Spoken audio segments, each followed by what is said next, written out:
Travis when he gets on. So the Book of Mormon says it's written in the learning of the Jews, and that it's a manner of prophecy and a book of revelation for the latter days. So let's put this to the test with Bountiful, the second Bountiful. The first Bountiful is Lehi and his family leaving Jerusalem in an exodus before the destruction of Jerusalem by Babylon. And they make it to the promised land called Bountiful because of its much fruit. This is an Exodus pattern. Exodus having to do with Moses, and Deuteronomy 18:15 through 19 says there will be a man like Moses for the latter days. Joseph Smith says, hey, he's our Christ. And then in section 103 verse 16, he says that Christ will be a Mormon, born and raised in the Great and Abominable Church to free Mormons from the Great and Abominable Church. And so, according to Joseph Smith, we can then replace the hero of each of the stories of all scriptures with Emmanuel, the man like Moses, a Mormon. And we can replace the main city that's talked about with Salt Lake City, Utah. And the temple is the Salt Lake Temple, Temple Square headquarters. And so the various people that are described in all of Scripture prophecy would be the Mormons. Okay, simple enough? The big bad antagonist of all the stories would be the president of the Great and Abominable Church. Okay? Shouldn't be complicated. So, Lehi is Emmanuel. He leaves Jerusalem before the destruction. Leaves Utah before the destruction. Makes it to the promised land of Zion. And those who followed him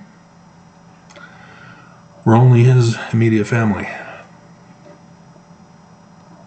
Everybody else stayed behind as a pillar of salt in the Great Salt Lake Valley, as falling stars destroyed the falling star symbol church.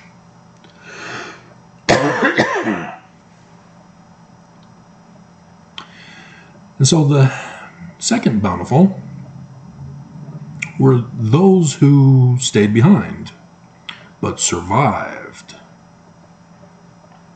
They were the people who followed Mulek and came to the land of desolation. And because it was desolate, they had to travel until they found the land, which they then named Bountiful.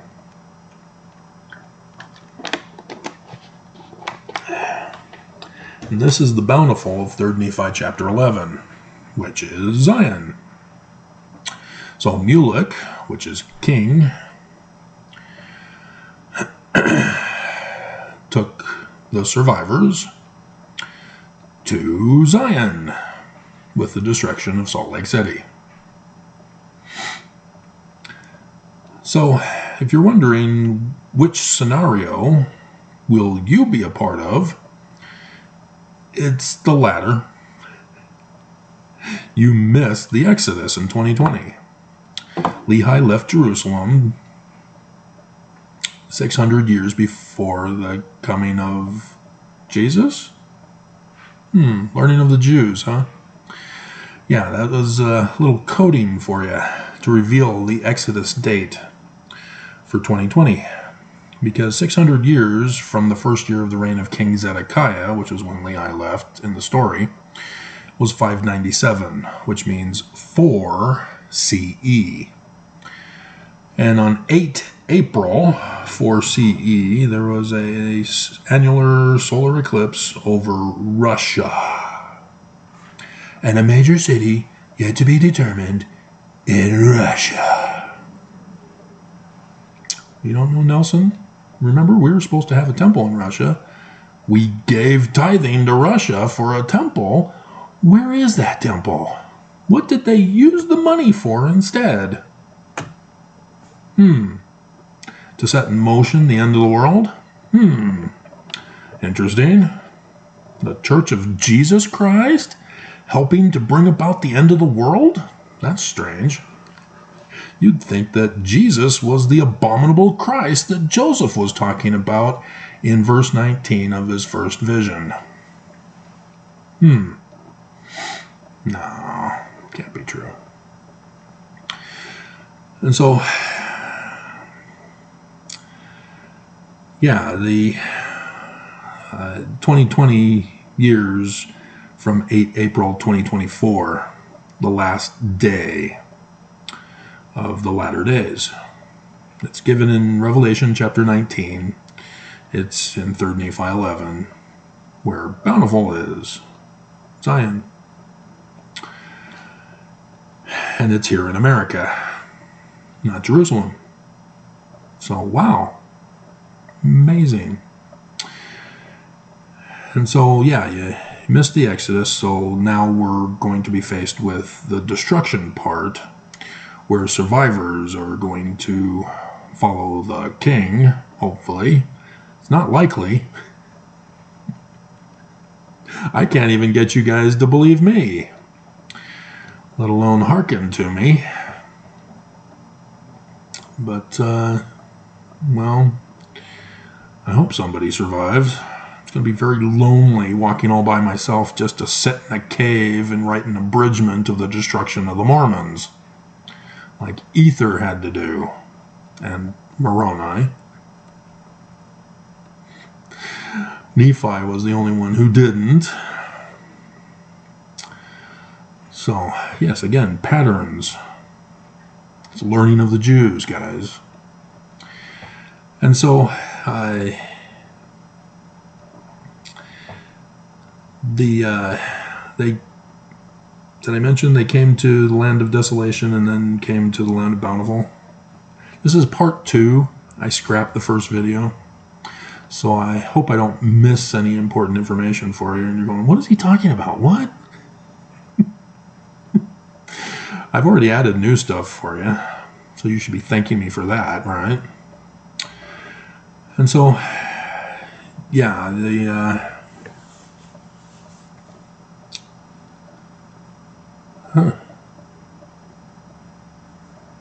they don't, that's interesting. They don't call him Emmanuel here. They just say he descends out of heaven, and that he says he's the light of the world in a white robe. It doesn't say that he's the sun at noonday like Joseph Smith did in his first and second visions. Emmanuel, sun god. But nonetheless,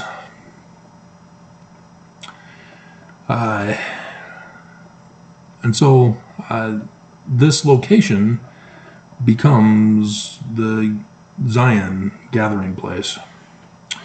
There's the war stories in Alma into Helaman, where the Nephites get pushed back by the Lamanites, which again is Joseph Smith prophesying of the destruction of Utah, with Mormons getting scattered all over the world.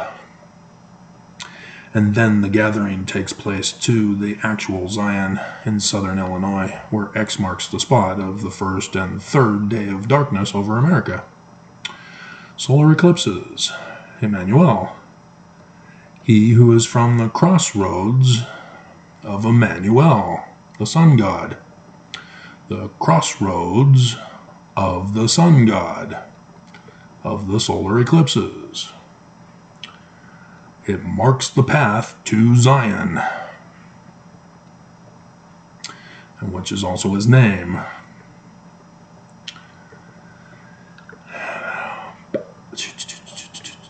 And so, yeah, the climate change disasters occur, and in this particular account, after a failed election fraud and an attempted coup on the constitutional republic to replace it with a kingdom monarchy on the throne in America. So, yeah, Book of Mormon is false. It's not prophetic. It's a false book. This would never happen in America. Nobody would dare be attempting a seditious conspiratorial coup. And certainly the man like Moses would never sue the great and abominable church in court for seditious conspiracy, which then gets taken to the Attorney General for disposition, because all RICO claims do. And then he, instead of agreeing to the criminal charges against the great and abominable church, instead talks to a group of prosecutors and says, hey, I found out about this law that hasn't been used in our country for a long time about seditious conspiracy. Let's use it on those Black Lives Matter protesters. And they chose not to. He then gets removed and a new prosecutor comes in, and seditious conspiracy ensues, despite the man like Moses warning the government of this. And so then the prosecutors then find and arrest those involved in the seditious conspiracy. And we found out in the news just the other day that, yeah, more Proud Boys locked up for the man like Moses's charges that he filed against the great and abominable church. So, not a scenario that would ever happen, would it? So, yeah, there you have it. It's, the people are gathered there at the temple, and they're talking about the sign in the heavens on 8 April 2024. That's on Monday, by the way. So Joseph Smith, knowing of this, yeah, he knew this. The second vision, guys, read it. He knows. Don't interpret it with Christian Jesus. You will be wrong. He's using Judaisms in there. And so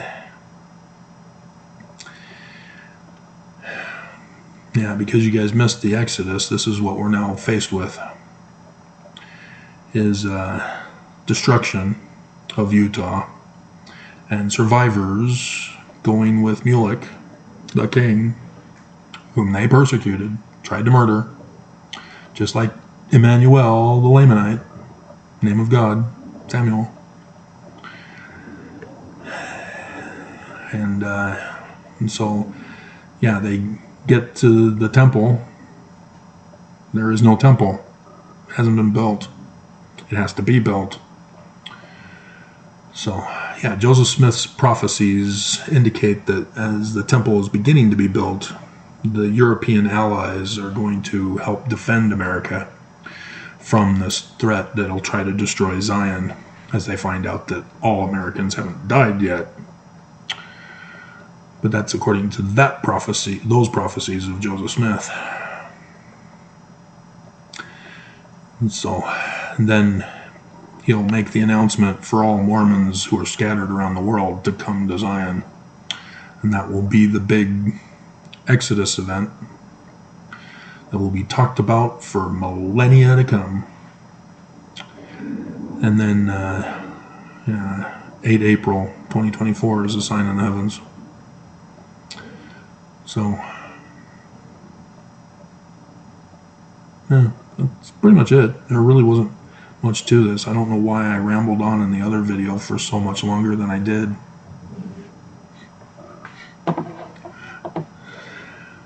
So, hope you have your hiking shoes. I just bought some today because my hiking shoes, I wore them when I got evicted. And when I got on Mount Olympus, was wounded in my hands and in my feet, I was then taken to the shelter where I went out and the sole on the right foot just came off. So I couldn't use that anymore. I was still allowed in my storage unit back then, fortunately, so that I can find my tennis shoes, and those need to be replaced because those got severely damaged at the shelter. But yeah, well, we're got some new hiking boots coming in preparation because this video helped inspire me to make sure I get hiking boots. The number one video I have, if anybody's ever bothered to check, you're all new, so you haven't seen it. Despite it being my number one video. I was, because my ex, at that time, in 2017 of July, was demanding that I tell her when we're going to Zion. And I had not found out about 8 April 2024 yet.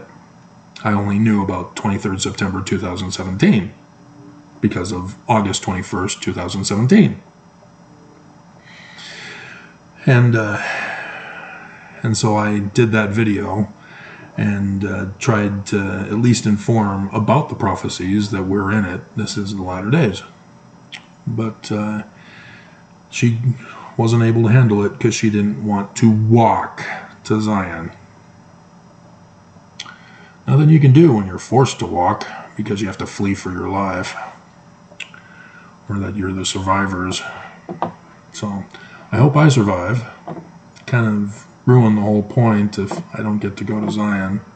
I'm the one with all the records. So maybe that's what's going to happen.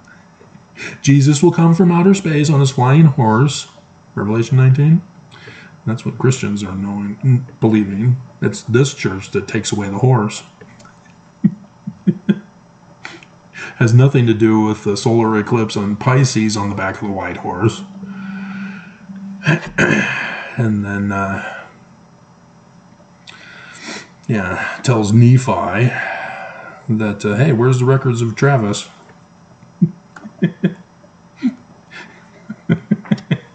Did I not prophesy through Travis of these things to happen? Yeah. Well, write them. Well, I never watched his videos.